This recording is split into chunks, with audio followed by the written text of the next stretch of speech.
Market रू आमे अनेक प्रकार चिप्स किनी खाई थाउ हेले ए चिप्स दिने घरे बनै देखंतु सहजरे आ अति कम सामग्री रे बनि जिवो आमर आज सुपर क्रिस्पी चिप्स। नमस्कार सांग माने odiajhiasm को आपण मन को बहुत बहुत स्वागत। वीडियो पसंद आसिले वीडियो को लाइक शेयर करबा को भूलिबेनी आ जदि वीडियो को प्रथम थर देखुछंती चैनल को सब्सक्राइब करि नेबे। तो चलंतु देखिबा आज रेसिपी।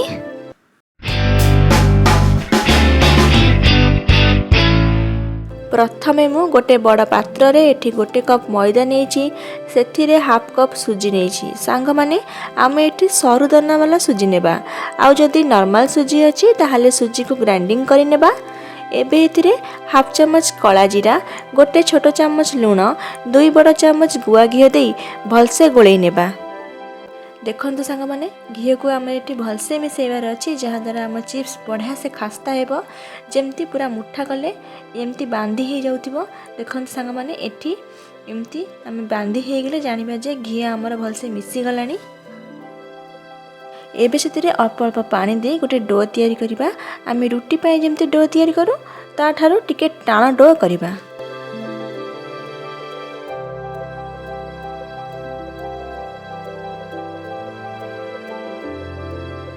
याकू 10 मिनट पई कवर करी छाड़ी देबा।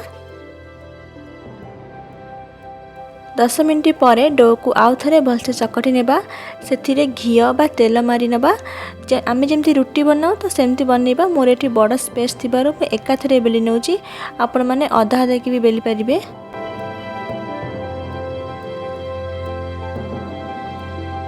तापरे एमती कंटा चामच द्वारा छेद करी नेबा जहा द्वारा चिप्स हमर फुली बनी बढ़िया से क्रिस्पी हेबो।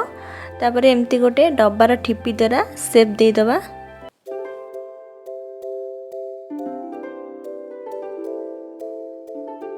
देखंतु ए बेसी ना मोटा हेइछि ना बेसी पतला हेइछि एई टाइप रे रखिबे।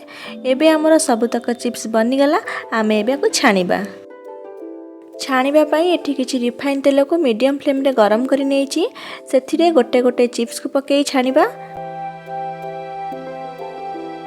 भलसे उल्टे पुल्टे गोल्डन कलर आसीबा जाय छाणी देबा। देखंतु याको बेसी समय छाणीबानी न हले ये कला पड़ी जिवो। एबे याको आमे काढी नेबा।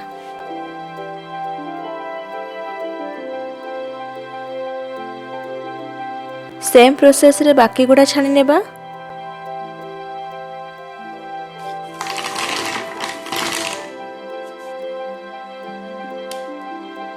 देखंतु आम चिप्स एठी केते क्रिस्पी हेछि आ बढ़िया से खास्ता हेछि। याकू आमे टिके चटपटा करिया पई एठी हाफ चम्मच कला लूण बा बीट लूण गोटे बड़ चम्मच काश्मीरी लंका गुंड गोटे बड़ चम्मच चाट मसला पके गोळै नेबा।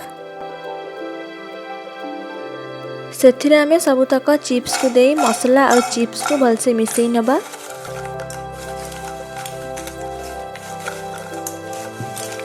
देखंतु आम चिप्स खाइबा पई रेडी हो गला। जबरदस्त क्रिस्पी सहित चटपटा रे भरपूर आमर ए चिप्स पार्टी को बहुत टेस्ट लगी थाए।